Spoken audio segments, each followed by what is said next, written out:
If a wolf chooses your side before its alpha does, believe the wolf. Claire Bennett had heard that old saying only once as a child, whispered by an elderly Omega who smiled, as though she knew secrets the moon itself refused to share. Claire never believed it.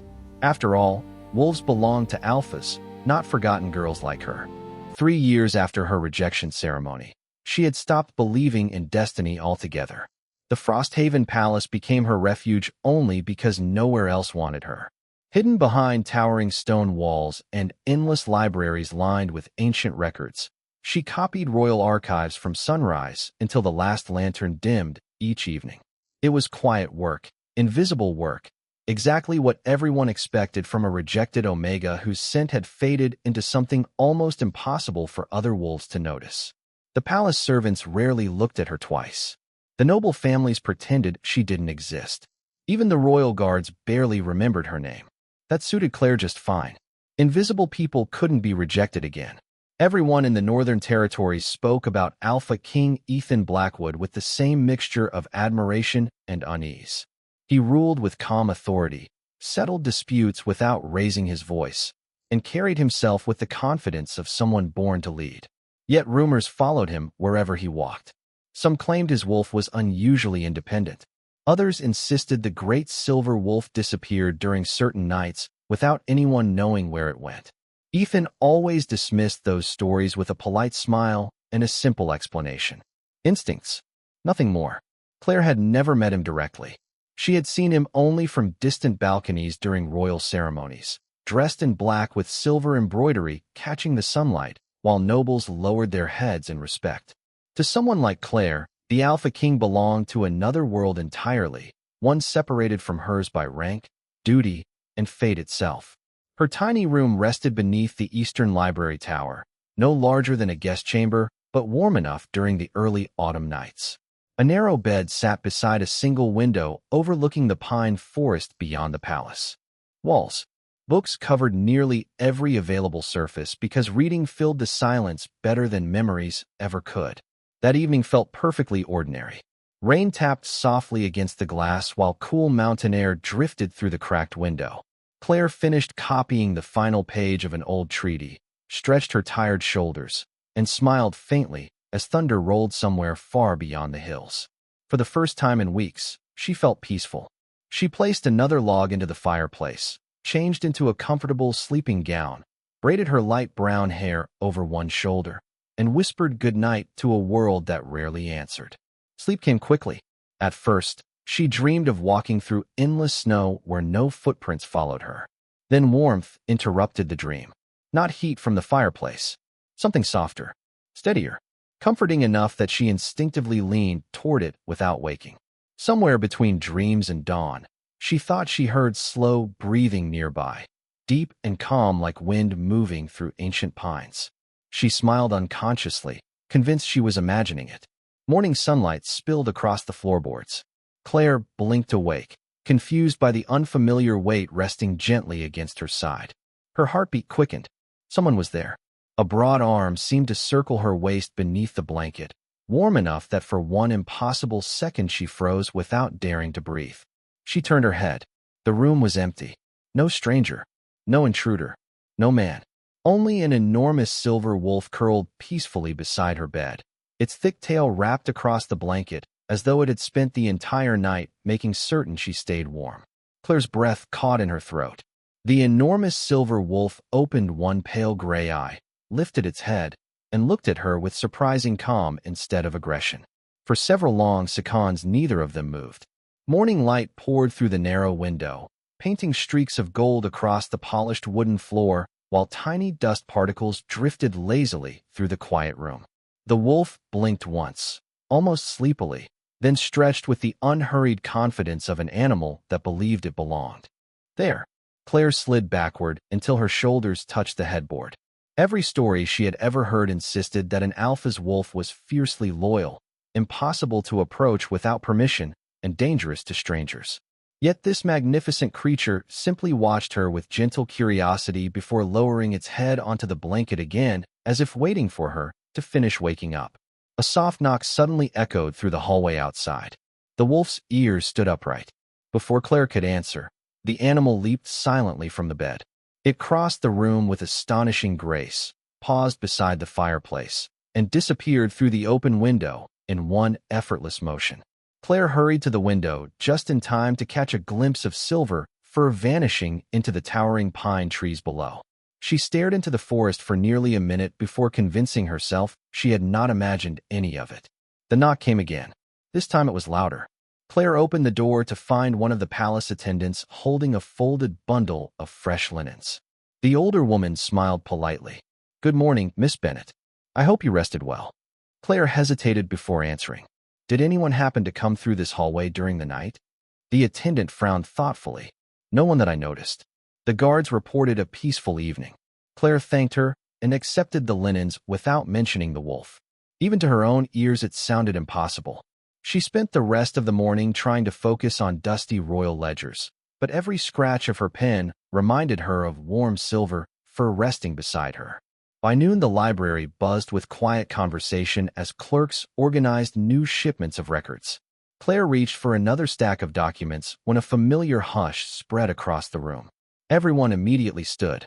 Alpha King Ethan Blackwood entered with two advisors walking several respectful steps behind him. His dark coat brushed lightly against the marble floor, while sunlight reflected from the silver crest embroidered across his shoulder. Claire lowered her eyes as protocol demanded, but not before noticing something unusual. A few strands of silver fir clung stubbornly to the sleeve of his coat. Ethan brushed them away almost absent-mindedly. His gaze swept across the library, pausing for the briefest moment when it reached Claire. His expression remained perfectly composed, although something unreadable flickered behind his silver eyes before he continued walking without a word. Claire told herself it meant nothing. Wolves shed their coats during the season. It was only coincidence. That evening rain clouds gathered once more above the palace towers. Claire locked her window before going to bed, checking the latch twice for reasons she refused to admit. She even placed a heavy wooden chair beneath the handle. It was foolish, but the memory of waking beside the enormous wolf refused to leave her thoughts. Eventually exhaustion claimed her again. Hours later a familiar warmth brushed gently against the edge of her blanket. Claire's eyes opened instantly. The chair still blocked the window. The latch remained firmly locked. Yet the silver wolf lay peacefully curled at the foot of her bed, watching her with patient eyes that seemed almost apologetic. Before she could speak, hurried footsteps echoed down the corridor outside. The bedroom door swung open, and Alpha King Ethan Blackwood stood there, breathing slightly harder than usual, as though he had crossed half the palace without stopping. His eyes moved from Claire to the wolf, and for the first time since she had seen him in the library, genuine embarrassment crossed his face. The wolf calmly yawned without moving an inch. Ethan closed his eyes briefly before looking back at Claire. "I owe you an explanation," he said quietly. "My wolf has been ignoring my orders lately." Claire looked from the Alpha King to the content silver wolf and back again, struggling to find words. Ethan exhaled with the weary resignation of a man repeating an excuse he no longer expected anyone to believe. "It is only instincts," he said. Claire expected the Alpha King to step forward and command his wolf to leave immediately. Instead, something far stranger happened. The great silver wolf merely lifted its head, glanced at Ethan with quiet indifference, and settled more comfortably across the foot of her bed. Ethan rubbed a hand across his forehead, the composed confidence that impressed an entire kingdom replaced by the expression of a man who had completely lost an argument. "I apologize," he said with sincere embarrassment. "This has never happened before." Claire searched his face for any sign that he might be joking, but there was none. "Can you call him back?" she asked softly. Ethan looked at the wolf. "Come." The wolf slowly opened one eye, looked directly at its alpha, and then closed it again. Claire could not help blinking. She had never imagined that anyone, especially the Alpha King, could be ignored by his own wolf. A faint smile almost escaped her before she caught herself. Ethan noticed anyway. For the first time, the corners of his own mouth lifted ever so slightly. "Please do not tell anyone about this," he said. "No one would believe me anyway." Claire answered honestly. Ethan nodded once. "That is probably true." He walked toward the bed, and the wolf finally stood, stretching lazily before padding toward him. For one hopeful second Claire thought the strange visits had ended. Then, Just before reaching Ethan, the wolf brushed its broad head gently against Claire's hand, as though saying good night, before reluctantly following its alpha out of the room. Silence settled over the chamber again. Claire stared at the closed door for several minutes before lying back beneath the blankets. She told herself it had been a single unusual night, followed by an awkward explanation. Tomorrow, everything would return to normal. It did not. The following morning, Claire discovered a polished silver comb resting neatly on her desk. She was certain it had not belonged to her. No note accompanied it. No servant claimed to have delivered it. When she mentioned the mysterious gift to the elderly housekeeper, the woman simply smiled and suggested that perhaps someone wished to brighten her room. Claire accepted the explanation even though it left more questions than answers. Later that afternoon, she crossed paths with Ethan outside the Royal Archives. He paused just long enough to ask whether she had slept peacefully. The question sounded perfectly courteous, yet something uncertain lingered behind his calm voice. Claire answered that she had slept well. Ethan seemed relieved for reasons she could not understand. Before either of them could continue the conversation, several noble advisors approached, and the Alpha King immediately returned to the reserved composure expected of a ruler. It was as though the embarrassed man from the night before had never existed. That evening, Claire deliberately left the window open. She was not sure whether curiosity had finally become stronger than caution, but she wanted to know the truth. The forest beyond the palace shimmered beneath a bright moon, while cool autumn air carried the scent of pine through her room. She remained awake for nearly an hour, listening to the distant calls of owls and the whisper of leaves. Eventually, exhaustion pulled her into sleep. She awoke sometime before dawn, not because of fear, but because she felt the mattress shift ever so slightly. Without opening her eyes, she remained perfectly still.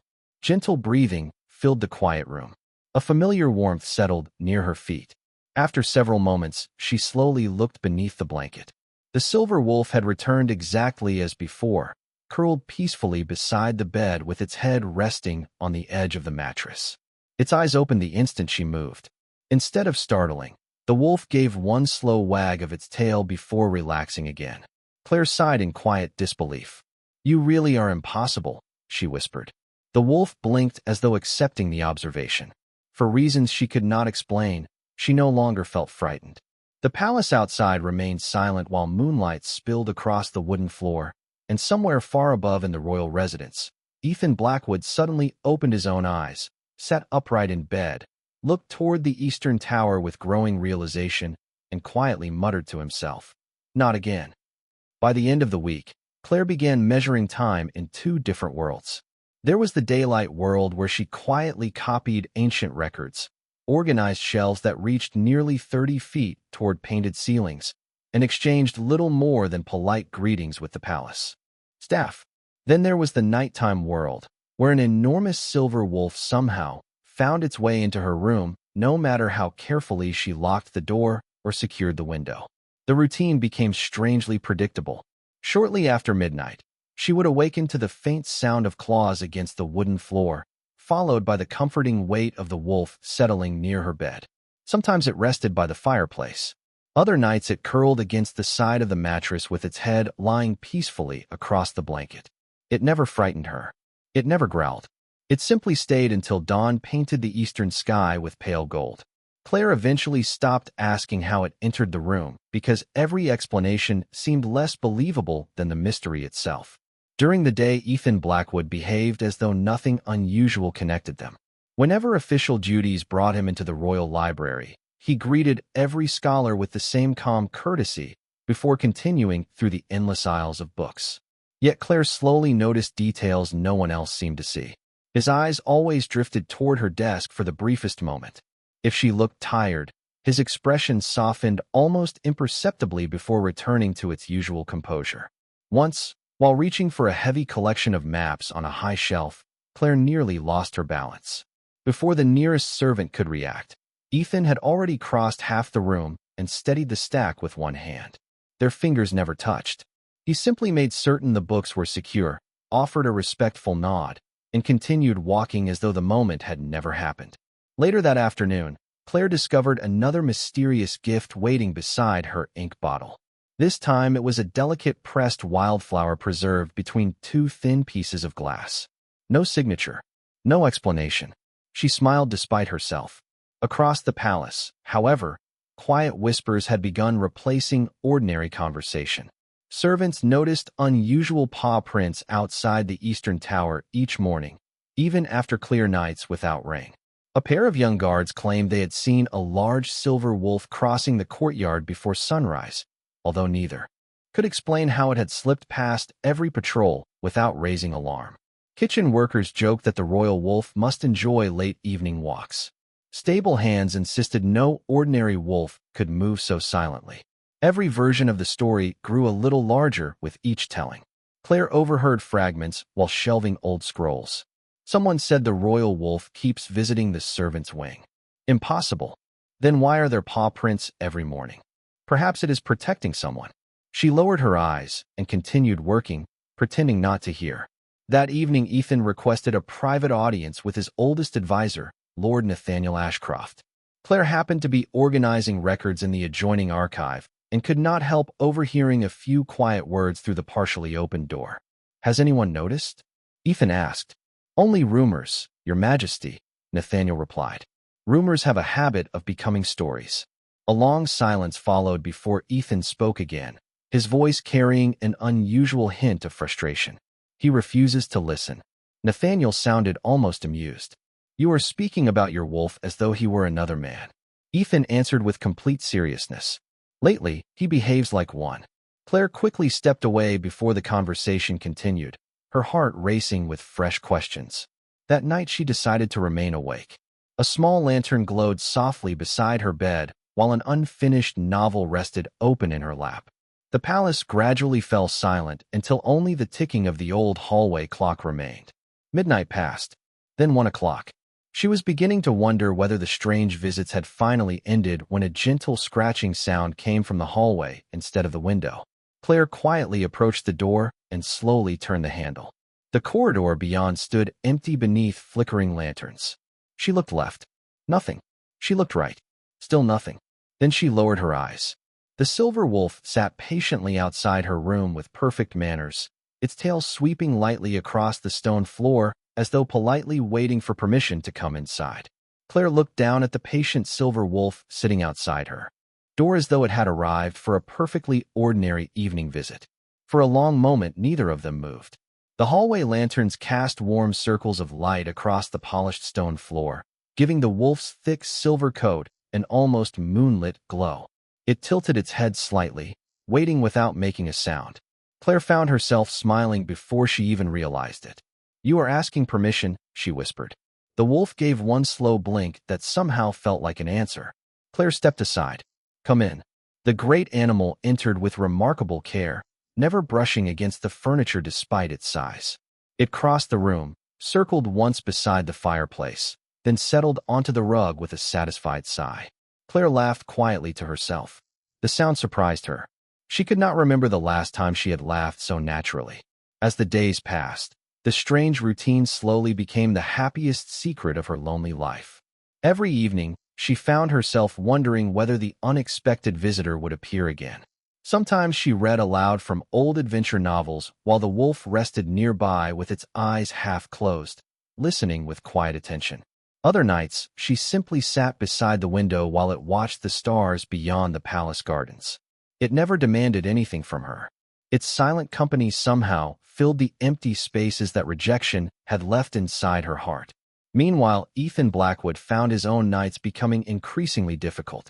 Each morning he woke in his royal chamber with muddy boots beside his bed, pine needles caught in the hem of his cloak, or the faint scent of old books lingering on his sleeves. His memories after midnight remained frustratingly incomplete. He knew exactly where his wolf had gone because every guard captain politely reported seeing the silver wolf returning from the eastern tower before sunrise. Ethan apologized every morning to people who insisted nothing unusual had happened. His advisors tried not to smile.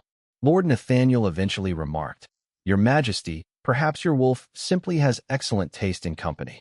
Ethan answered with a weary sigh, "He has forgotten that I am supposed to be in charge." Nathaniel wisely chose not to argue. One bright afternoon, Claire carried several heavy ledgers toward the palace conservatory, where rare historical documents were being restored. Halfway across the garden courtyard, a cheerful young beta scholar hurried toward her. His name was Daniel Carter, a visiting historian from a neighboring territory. He had spent the previous week studying ancient treaties and always greeted everyone with easy kindness. "Miss Bennet," he called with a friendly smile. "May I help you with those?" Claire hesitated before allowing him to take two of the heavier books from the stack. "Thank you," she said. "I appreciate it." They walked together beneath rows of flowering trees while discussing forgotten kingdoms, old maps, and amusing mistakes hidden inside centuries of handwritten records. For the first time in years, Claire enjoyed an ordinary conversation without feeling judged. Neither of them noticed the tall palace window overlooking the courtyard. Ethan stood there reviewing military correspondence when his attention drifted outside. He watched Daniel smiling at Claire as they crossed the garden path together. Before Ethan consciously understood why, an unfamiliar tension settled across his shoulders. At that exact moment, somewhere deep inside the palace grounds, a powerful wolf lifted its head. That evening, heavy clouds gathered above Frosthaven, carrying the promise of autumn rain. Claire returned to her room after finishing her work, pleasantly tired from a day that had felt almost normal. She placed another log into the fireplace and opened the novel she had been reading aloud during the wolf's visits. Midnight arrived. No scratching came from the hallway. No quiet footsteps crossed the floor. Claire finally convinced herself that perhaps the mysterious visits had ended after all. Then, without warning, a loud thump echoed outside her bedroom door, followed by the unmistakable sound of something very large settling firmly across the entrance. Curious, Claire carefully opened the door just enough to peek into the hallway. The silver wolf lay stretched across the entire doorway, calmly facing the corridor with alert eyes. Farther down the hall, Daniel Carter had just turned the corner carrying several books. The moment the young scholar noticed the enormous wolf calmly blocking Claire's doorway, he stopped in complete surprise while the wolf never looked away from him for even a single second. Daniel Carter stopped several yards away, balancing the stack of books in his arms while staring at the enormous silver wolf stretched comfortably across Claire's doorway. The silence that followed felt strangely awkward rather than frightening. Daniel cleared his throat and offered an uncertain smile. "I do not suppose he belongs to you?" Claire looked from Daniel to the wolf and back again before giving the only honest answer she had. "Not exactly." The wolf remained perfectly still, its calm gray eyes following every movement Daniel made without a hint of hostility. It simply refused to move aside. Daniel laughed softly, shaking his head. "Well, I think that is the clearest message I have received in quite some time." He carefully shifted the books into one arm and set the top volume on a nearby table. "Please tell your friend that I only came to return these." Claire picked up the book while trying not to smile. "I will." Daniel nodded politely before walking back down the corridor. Only after his footsteps disappeared around the corner did the silver wolf finally stand, stretch lazily, and wander into Claire's room as though nothing unusual had happened. Claire closed the door behind them and folded her arms. "You scared away the only historian who enjoys discussing old maps with me." The wolf blinked once, then calmly rested its chin on her knee. Claire sighed, unable to stay annoyed for long. "You are impossible." The following morning, Daniel greeted her with the same friendly kindness as always, although he now kept a respectful glance toward every nearby hallway before stopping to chat. Rumors spread through the palace even faster than autumn winds. Some servants whispered that the royal wolf had adopted someone. Others insisted the animal had chosen a guardian to watch over. No one dared connect the stories directly to the Alpha King, but quiet curiosity filled every corner of Frosthaven Palace. Ethan heard every rumor before breakfast. He dismissed each one with practiced calm, while secretly wondering how his wolf had managed to create fresh gossip overnight. During a meeting with the royal healer, an elderly woman named Margaret Ellsworth, Ethan finally asked the question that had troubled him for weeks. "Have you ever known a wolf to ignore its alpha completely?" Margaret studied him over the rim of her spectacles. "No." Ethan frowned. "Then why is mine behaving this way?" The healer remained thoughtful for several moments before speaking carefully. "Tell me honestly, Your Majesty, when was the last time your wolf chose to rest anywhere except beside Miss Bennet?" Ethan did not answer immediately. His silence became the answer. Margaret slowly closed the medical journal resting on her desk. Then I do not believe you are dealing with ordinary instinct anymore. Ethan looked up. What do you mean? A wolf may act on instinct for a moment. It may protect someone in danger. It may investigate an unfamiliar scent. But returning night after night, seeking the same person, refusing to leave peacefully, that is something entirely different. Ethan's expression grew more serious. You think he has recognized her? Margaret nodded gently. I think your wolf reached a conclusion long before you allowed yourself to ask the question. Ethan leaned back in thoughtful silence. He had spent years trusting his judgment above every emotion, weighing every decision with patience and discipline. The idea that another part of himself had quietly chosen a path without permission unsettled him more than any political crisis ever had. That evening, Claire sat beside the window while gentle rain tapped against the glass. The silver wolf rested nearby with its head across its paws, peacefully watching the firelight dance across the room. She reached down almost absent-mindedly and brushed her fingers through the thick silver fur along its neck. The wolf closed its eyes with quiet contentment. At that exact moment, Ethan paused halfway through signing a royal decree. A strange warmth settled over his chest, gentle and unmistakable, as though someone far away had offered silent reassurance without speaking a single word. He slowly lowered his pen and looked toward the eastern tower once again, realizing that for the first time in many years, his heart no longer felt entirely like his own. The quiet rhythm that had settled over Claire's life lasted only a few more days before the palace itself began to change around her. Conversations stopped whenever she entered a room. Servants who once barely noticed her now offered curious smiles before quickly looking away. She could feel questions following her through every hallway, although no one possessed enough certainty to ask them aloud. Even Daniel Carter, as friendly as ever, now greeted her with amused caution. I checked the hallway before coming to the library today, he joked while organizing a collection of weathered maps. Your mysterious guardian was nowhere to be found. Claire laughed softly. Perhaps he finally decided I could survive one afternoon without supervision. Daniel smiled. Then I suppose I should consider myself fortunate. Their conversation lasted only a few minutes before royal duties called them elsewhere. As Daniel disappeared between the towering shelves, Claire noticed something unusual. A pair of palace guards had quietly taken positions near the Eastern Library entrance. They stood with perfect discipline, but their attention remained fixed on the surrounding corridors instead of the books. Curious, Claire continued her work without asking questions. That evening, the first autumn storm swept across Frosthaven. Wind rattled the tall windows while distant thunder rolled across the mountains beyond the palace walls. Claire finished sorting the last collection of historical journals later than usual. By the time she stepped into the eastern courtyard, rain had already begun falling in steady silver sheets. She pulled her cloak tighter and hurried toward the covered walkway leading back to her tower. The gardens looked completely different beneath the storm, their familiar paths blurred beneath drifting mist. Halfway across the courtyard, the lanterns suddenly flickered. One after another, warm pools of light disappeared until only the rain remained. Claire slowed her steps. The palace never lost its lanterns all at once. The silence felt strangely heavy. She could hear only the rain striking stone and the steady beat of her own heart. Then, somewhere beyond the rose garden, a branch snapped.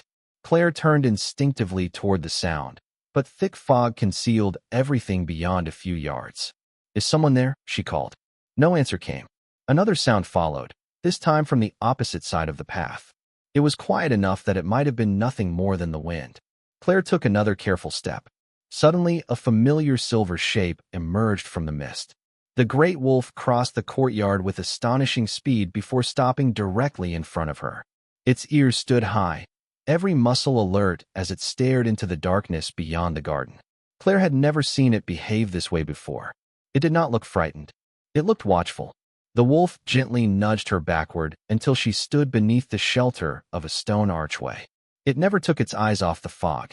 Several long seconds passed before palace guards carrying bright lanterns rushed into the courtyard from 3 different directions. Miss Bennet, one of them called. Please remain where you are. Claire obeyed immediately.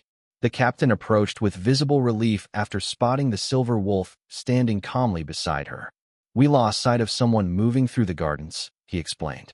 Perhaps it was only a traveler seeking shelter before the gates closed, but we are searching the grounds to be certain. Claire nodded. Although something about his careful choice of words suggested he believed the matter was more serious than he wished to admit. The captain thanked the wolf with an almost respectful bow before leading his guards deeper into the storm. Only after they disappeared did the silver wolf finally relax. It looked up at Claire, its bright gray eyes reflecting the rain, and softly pressed its head against her hand as though making certain she was unharmed.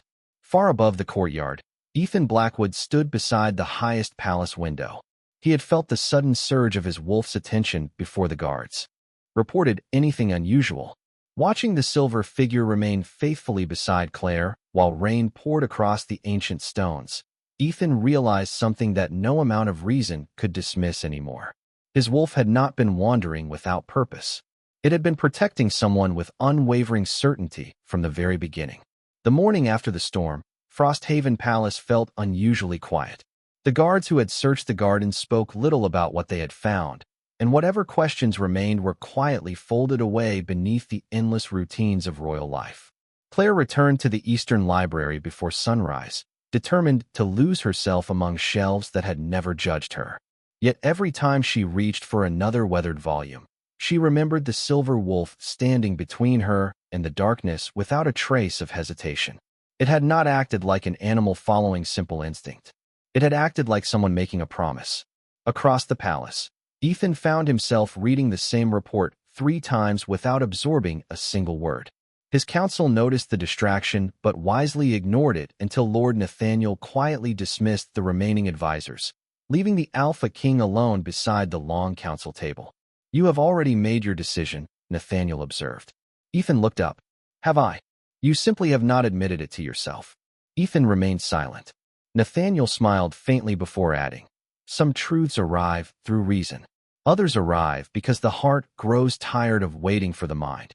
After the advisor departed, Ethan walked alone through the palace corridors until he reached the Eastern Library. He had no official reason to be there, no scheduled inspection, no unfinished business, yet his feet carried him there anyway. Claire stood beside a tall ladder, carefully returning restored manuscripts to their proper shelves. Sunlight streamed through stained glass windows, scattering soft colors across the polished floor. She did not notice Ethan until she climbed down holding the final book. Their eyes met for several quiet seconds. Neither of them spoke immediately. Finally, Ethan broke the silence. "I wish to thank you." Claire blinked with surprise. "For what?" "For your patience." A gentle smile touched her face. "With your wolf." Ethan nodded once. "He has caused you more inconvenience than anyone should reasonably accept." Claire looked toward the library window where autumn leaves drifted slowly through the palace gardens. "I do not think he has." Ethan studied her expression carefully. "You are not afraid of him anymore." Claire answered honestly. "I stopped being afraid several nights ago." She hesitated before continuing. "Sometimes I think he visits because he believes I am lonely." Ethan lowered his eyes for the briefest moment. Those simple words struck him with unexpected force because somewhere deep inside, he knew they were true. The wolf had sensed what the man had never bothered to notice. Claire had spent years surrounded by people while carrying loneliness that no one had tried to understand. Ethan had ruled an entire kingdom while quietly building walls around his own heart. Somehow the wolf had crossed both distances without asking permission. That evening, Ethan visited Margaret Ellsworth once more. The elderly healer listened patiently before opening an ancient leather-bound journal preserved from generations of Alpha Kings. She turned several fragile pages until one passage caught her attention. "Listen carefully," she said. "A wolf does not choose according to rank, wealth, or expectation. It recognizes the place where its heart becomes quiet." Ethan read the faded words in silence. Margaret closed the journal gently. "Perhaps your wolf was never ignoring your orders. Perhaps he simply reached home before you did." Long after sunset, Claire prepared for another peaceful evening. She no longer locked the window or placed chairs against the door. Instead, she left the small lantern glowing beside her favorite chair while the fireplace filled the room with gentle warmth. She opened another novel and waited without admitting that she was waiting. A soft knock finally echoed against the wooden door. Claire smiled before crossing the room. When she opened it, The silver wolf sat patiently in the hallway exactly as before. This time, however, someone else stood several yards behind him. Ethan Blackwood remained perfectly still, his hands folded behind his back, watching the remarkable scene unfold. The wolf looked at Claire, then back at Ethan, as though silently inviting the Alpha King to stop pretending he had come there by accident. Claire stood quietly in the doorway while the silver wolf looked back and forth between her and Ethan Blackwood with unmistakable expectation. The hallway felt strangely peaceful, as though the entire palace had decided to hold its breath. Ethan finally stepped forward, stopping only a few feet away. For the first time since they had met, there was no distance created by rank or ceremony, only honest uncertainty. He looked at the wolf before speaking with a small, almost helpless smile. I have spent weeks insisting this was nothing more than instinct. Claire's eyes softened. And do you still believe that? Ethan glanced toward the silver wolf, who calmly walked into the room before settling beside the fireplace exactly where it always chose to rest. The familiar sight made Ethan quietly laugh under his breath. No, he admitted. I think I was the only one refusing to understand what was happening. Claire stepped aside, inviting him inside. Ethan entered the modest room, looking around at the shelves of books, the small window overlooking the forest, and the comfortable chair where the lantern still glowed. It was simple, warm, and filled with a quiet kindness that reminded him how different this place felt from the grand halls of the palace. The royal healer told me that a wolf recognizes where its heart becomes quiet, Ethan said. I thought she was speaking about him. He looked directly into Claire's eyes. Now I realized she was speaking about me. Claire lowered her gaze for a moment, emotions she had buried for years rising gently to the surface. Ever since her rejection, she had convinced herself that she would always remain invisible, someone who existed only in the background of other people's lives. Yet somehow the one creature in the kingdom that never cared about titles, expectations, or old wounds had seen her exactly as she was. The wolf had never asked whether she was worthy. It had simply stayed.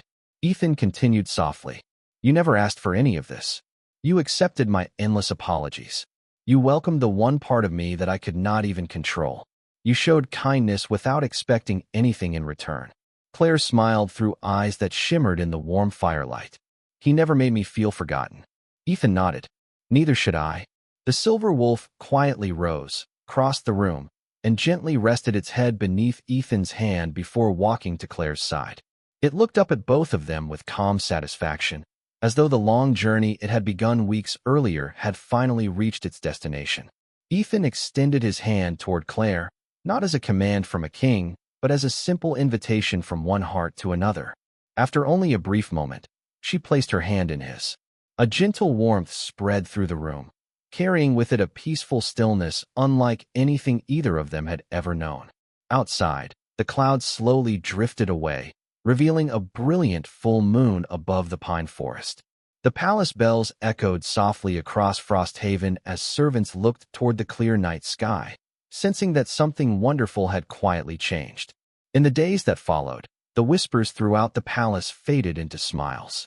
No one questioned why the royal wolf no longer wandered the halls alone at night. Sometimes it rested beside the library fireplace while Claire organized old manuscripts. Sometimes it followed Ethan through council meetings before returning to the Eastern Tower on its own.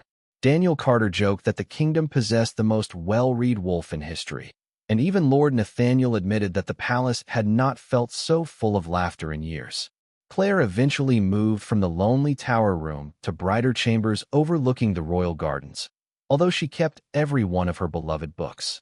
Ethan still visited the library whenever official duties allowed, often pretending he needed another historical record when everyone knew he had simply come to see Claire. Whenever anyone teased him about the Silver Wolf's unusual loyalty, Ethan only smiled with quiet acceptance. He no longer blamed instinct. He no longer searched for clever explanations. He had learned that true strength was not found in denying the heart, but in listening when it spoke with gentle certainty. And every evening, as moonlight settled across Frosthaven Palace, the silver wolf would curl peacefully beside the fireplace, close its eyes, and rest without wandering anywhere else, because the place it had been searching for all along had finally become home.